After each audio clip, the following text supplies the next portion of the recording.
Good morning, everyone. I have one favor to ask.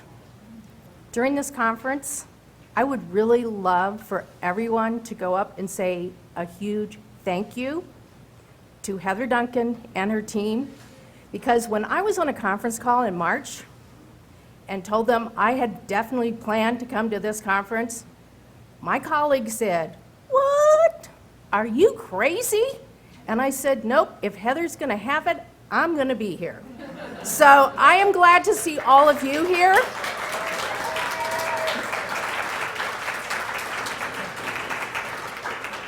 And I know we didn't give away the little table because nobody came and claimed it. So Heather is actually going to raffle it off at lunch. So there's another chance. So I think everyone in the room saw Peter Reynolds this morning. I don't think I have anything to add to this book. I was just so touched and moved by this book. This is going to be in the holiday catalog. It is due to ship like the first week in November, fingers crossed, but it is absolutely fabulous. So this is going to be in the holiday catalog. My second selection is The Child's Moon by Carmen Agra Didi, and illustrations by Jim LaMarche in a watercolor palette that is breathtaking. Now, this was a story that Carmen was told as a young girl when she was growing up in Cuba. Where? Have you ever wondered why the moon shows up on a clear blue day? There once was a time when the sun alone ruled the day, the moon graced the night, and little children were put to bed before sunset. Then early one dawn, the moon heard sounds of children laughing, and she yearned to see them by daylight. So essentially, the moon played a trick on the sun. And that's the story. And then also Carmen added some interesting facts at the end about real life facts about the moon. And so you can actually chart, she tells you how you can chart when you're going to see the moon on a clear day. So the children's moon. My middle grade pick is a debut author. It is Baraka Beats. It's the first, and she's going to do a series, I found out.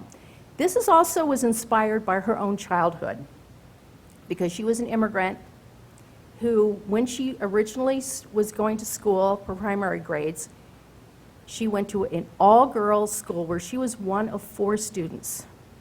But when she was going into middle grade at 12, at the age of 12, her parents wanted her to transition into public school. It's kind of a shock when you've only been one of 4 into a school where there are hundreds of kids. But she asked for a little private space, which the music department offered a storage closet for her to go and pray every day at lunch.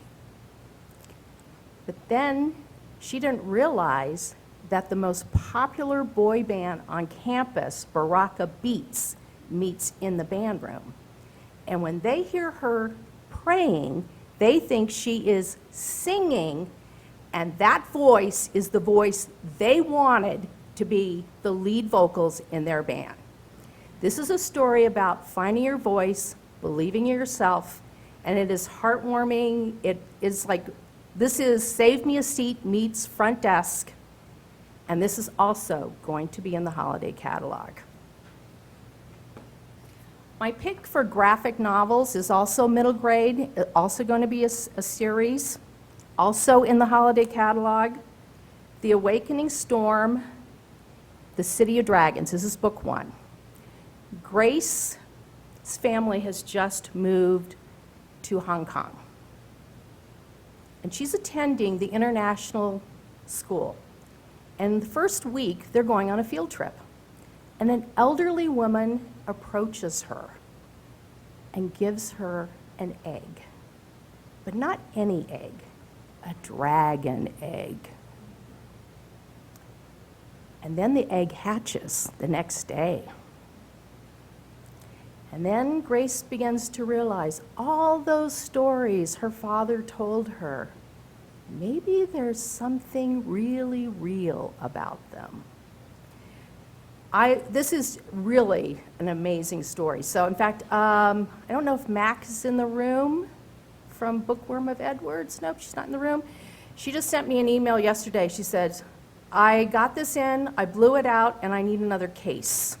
So this is somebody to watch. And I do have copies to give away at the booth.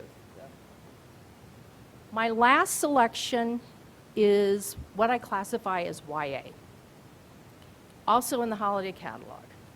And I was going to tell the story, and I thought, oh, no. I'm actually going to read the New York Times review, because I think they did a better job than what I put together. And it is Kaleidoscope from Brian Selznick. So here's their review. Kaleidoscope. Brian Selznick's brilliant new book is a collection of magical, weird, and mysterious stories. Each tale is accompanied by art which we expect from Brian, but is stunning. We get 2 pieces of art per tale. First, a kaleidoscope image of shapes broken into forms, and then on the next page, the scene that's been refracted, a ship, a dragon, a clock, vines, a castle. With each tale, like a sliver of a larger story, we get the best impressions that we're hearing in the best part. This is a story of memories and dreams. When I read this, it felt like I was reading a dream. It is short stories. Each story does not connect. It's not sequential. Each story stands alone. You will read the story, and each time you will take away a different feeling. Thank you very much.